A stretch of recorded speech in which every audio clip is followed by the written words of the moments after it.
DGPയുമായുള്ള കൂടിക്കാഴ്ചയ്ക്ക് ശേഷം നിതിൻ രാജിന്റെ കുടുംബാംഗങ്ങൾ മാധ്യമങ്ങളോട് സംസാരിക്കുകയാണ് തത്സമയം. ബന്ധപ്പെട്ട ഈ പറയുന്ന അന്വേഷണ സംഘം ആരാണോ അവരിൽ നിന്നും നല്ല രീതിയിലൊരു നിയമപരമായിട്ടുള്ള മുന്നോട്ടുള്ള രീതികളുണ്ടായിരിക്കും. എത്രയും പെട്ടെന്ന് തന്നെ ഇതിനൊരു ഒരു സൊല്യൂഷൻ കണ്ടെത്തുന്നത് തന്നെയാണ് നമുക്ക് തന്നിരിക്കുന്ന വാക്ക്. നേരത്തെ MLA പറഞ്ഞിരുന്നു ഡീറ്റെയിൽഡ് ആയിട്ടുള്ള ഒരു പരാതി ഇപ്പോൾ കൊടുത്തിട്ടുണ്ട് എന്ന് പറഞ്ഞു. അതായത് നേരത്തെ മാധ്യമങ്ങളോടൊക്കെ സംസാരിക്കുന്ന ഘട്ടത്തിൽ പറഞ്ഞതിനേക്കാൾ കൂടുതൽ നിതിനുമായി നേരത്തെ സഹോദരിമാർ സംസാരിച്ചപ്പോൾ അടക്കമുള്ള കാര്യങ്ങൾ ഈ വിശദമായ പരാതിയിൽ ഉൾപ്പെടുത്തിയിട്ടുണ്ടോ? തീർച്ചയായിട്ടും എല്ലാം ഉൾപ്പെടുത്തിയിട്ടുണ്ട്. എന്തെങ്കിലും കയ്യിലുള്ള ചാറ്റുകൾ അങ്ങനെ എന്തെങ്കിലും കൊടുത്തിട്ടുണ്ടോ? ഇല്ല, അങ്ങനെ രേഖകളായിട്ടൊന്നും കൈമാറിയിട്ടില്ല. ഞങ്ങളുടെ മൊഴികളാണ് എന്താണോ ഞങ്ങൾ നിങ്ങൾക്ക് തന്നിരിക്കുന്നത്.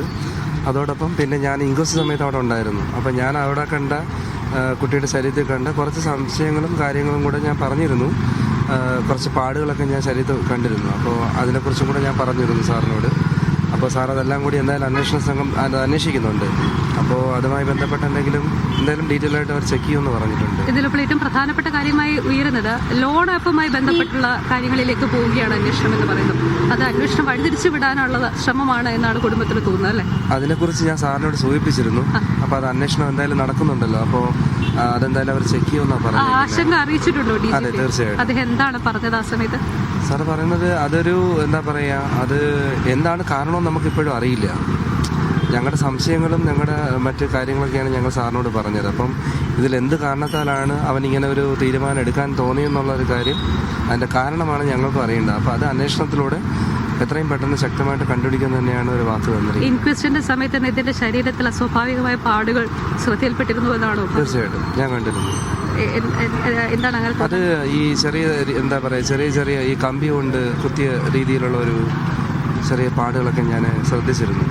അപ്പോൾ അത് ഞാൻ ഡോക്ടറിനോട് ആ സമയത്ത് ഞാൻ ഇൻക്വസ്റ്റ് ചെയ്ത ഡോക്ടറിൻ്റെ കാര്യം പറഞ്ഞിരുന്നു. അപ്പോൾ അത് എന്തൊക്കെയോ മെഡിക്കൽ ട്രീറ്റ്മെൻറ്റിൻ്റെ ഭാഗമായിട്ടൊക്കെ ഉണ്ടായതാണെന്നും കഴുത്ത് ചെറിയ രീതിയിൽ വിങ്ങിയപ്പോൾ അത് ചോദിച്ചപ്പോഴും ട്രീറ്റ്മെൻറ്റിൻ്റെ ഭാഗമായിട്ട് മെഡിസിൻ്റെ ഭാഗമായിട്ട് കിട്ടി വന്നതാണെന്നൊക്കെയാണ് പറയുന്നത്. നിതിൻ കോളേജിൽ നേരിട്ട ബുദ്ധിമുട്ടുകൾ അതിലൂന്നി തന്നെ അന്വേഷണം നടത്തണം എന്നുള്ളതാണ് നിങ്ങളുടെ? തീർച്ചയായിട്ടും വളരെ ഊർജ്ജമായ ഒരു അന്വേഷണം ഉണ്ടാവണം.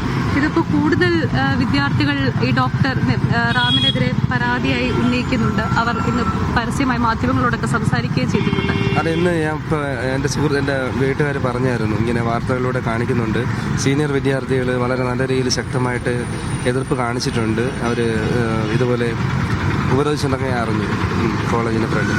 നേരത്തെ ഈ അധ്യാപകരെതിരെ പലതവണ പരാതിപ്പെട്ടിരുന്നു എന്നാണ് വിദ്യാർത്ഥികൾ പറയുന്നത്. പക്ഷേ പ്രിൻസിപ്പാൾ മാധ്യമങ്ങളോട് പറഞ്ഞത് ഒരു തരത്തിലുള്ള പരാതി അങ്ങനെയൊന്നും വന്നിട്ടില്ല എന്നാണ്. അതെ, ഞങ്ങളോട് അങ്ങനെ തന്നെയാണ് പറഞ്ഞത്. ഈ നമ്മൾ ഡെഡ് ബോഡി, അതായത് മോൻ്റെ ശരീരം ഞങ്ങൾ മോർച്ചറിയിൽ പോയി മേടിക്കാൻ പോകുന്ന ദിവസം പോലും ഞങ്ങൾ അവിടെ കയറി സ്റ്റെപ്പ് കയറി, അതും ഓഫീസിൽ പോയി കാണാനുള്ള സമയം പോലും അദ്ദേഹത്തിന് ഉണ്ടായിരുന്നില്ല. ഞങ്ങൾ വിളിച്ചത് പോലുമില്ല.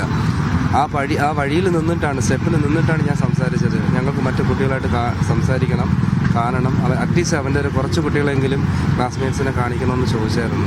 റിക്വസ്റ്റായിട്ടാണ് ചോദിച്ചത്. പക്ഷേ അത് ഓക്കെ എന്ന് പറഞ്ഞിട്ട് പിന്നിടാനുള്ള അവസരം ഉണ്ടാക്കിയില്ല. ചേട്ടനാണ് ഇൻക്വസ്റ്റിന്റെ സമയത്ത് ബോഡി ഏറ്റുവാങ്ങാൻ പോയതും ചേട്ടൻ തന്നെയാണ്. ഞങ്ങൾ 5 പേരുണ്ടായിരുന്നു. അതിൽ അവസാനം ഞാനും മാമനായിട്ടാണ്. അപ്പോഴും പറയുന്നുണ്ടായിരുന്നു വിശദമായി സംസാരിക്കാൻ പ്രിൻസിപ്പാൾ തയ്യാറാകുന്നുണ്ടായിരുന്നു. ഒന്നിനും തയ്യാറാകുന്നില്ല. ഒരു കാരണം ചോദ്യങ്ങൾക്ക് മറുപടി ഉണ്ടായിരുന്നില്ല, അല്ലേ? കൃത്യമായ മറുപടിയില്ല. മനഃപൂർവ്വം ഈ കാര്യങ്ങളൊക്കെ മറച്ചു വെക്കുക. അവർ ഒഴിഞ്ഞു മാറുന്ന തരത്തിലാണ് കാണുന്നത്. ഏതൊരു കാര്യം ചോദിച്ചാലും ഒഴിഞ്ഞു മാറുക. ഇപ്പോൾ MLA ഒപ്പം ചേർന്ന് പരാതി നൽകിയിട്ടുണ്ട്. വിശദമായ അന്വേഷണം. എന്തായാലും അബ്ജോദ്, ഇപ്പോൾ കുടുംബം ആണ് സംസാരിക്കുന്നത്. നിതിൻ രാജിന്റെ കുടുംബാംഗങ്ങൾ മുഖ്യ പോലീസ് മേധാവിയെ കാണുകയായിരുന്നു, DGPയെ കാണുകയായിരുന്നു. DGPയെ കണ്ട നിതിൻ പറഞ്ഞ കാര്യങ്ങളിലുള്ള പരാതി അറിയിച്ചിട്ടുണ്ട്. നിതിൻ വീട്ടുകാരോട് സംസാരിച്ച കാര്യങ്ങളെല്ലാം പറഞ്ഞിട്ടുണ്ട് എന്നാണ് സഹോദരി ഭർത്താവ് പറഞ്ഞു വെക്കുന്നത്.